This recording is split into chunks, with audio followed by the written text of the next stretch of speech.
আজ মায়ের নাম নিয়ে ভিডিওটা শুরু করছি।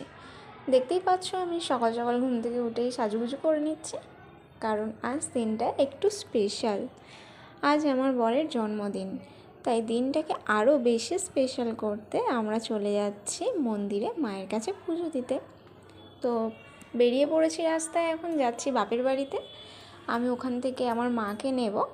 আর দেখো, মাকে নিতে গেছি, আরও একজন আমাদের সাথে যাবে বলে বায়না ধরেছে, তাকেও রেডি করিয়ে নিয়ে চলে এসেছি মন্দিরে। আমরা মিষ্টি কিনে ধূপ মোমবাতি কিনে নিচ্ছি, এবার যাচ্ছি মায়ের কাছে।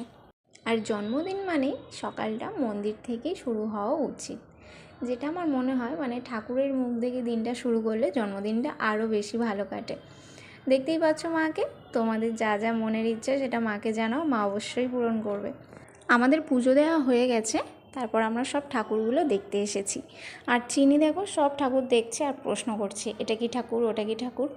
তারপরে আমরা চলে যাচ্ছি এবার ধূপ মোমবাতি জ্বালানোর জন্য। আর দিনটা ছিল মঙ্গলবার, আর খুব একটা ভিড় ছিল না, আমরা বেশ ভালোভাবেই পুজো দিতে পেরেছি। আর জানো তো, আমাদের যখনই ইচ্ছা হয় তখনই এই মন্দিরটায় চলে আসি। তো আর এই মন্দিরটা আমাদের বাড়ি থেকে কাছাকাছি, তাই জন্য যখনই ইচ্ছা হয় তখনই চলে আসি সবাই মিলে। আর দেখো, এখানে সিঁদুরের টিপ পরিয়ে দিচ্ছে মা সবাইকে। চিনি বলছে আমাকে দাও, আমাকে দাও। তো মা এবার নিজেও পরে নেবে, তারপর আমরা কিছু ছবি তুলে নেব। দেখো ছবিগুলো ভালো হয়েছে কি জানিও। আর রাতের বেলা একটা ছোট্ট কেক কেটে বার্থডে সেলিব্রেট করছি। চলো ভিডিওটা আজকে এখানেই শেষ করছি, দেখা হচ্ছে আবার কাল। টাটা।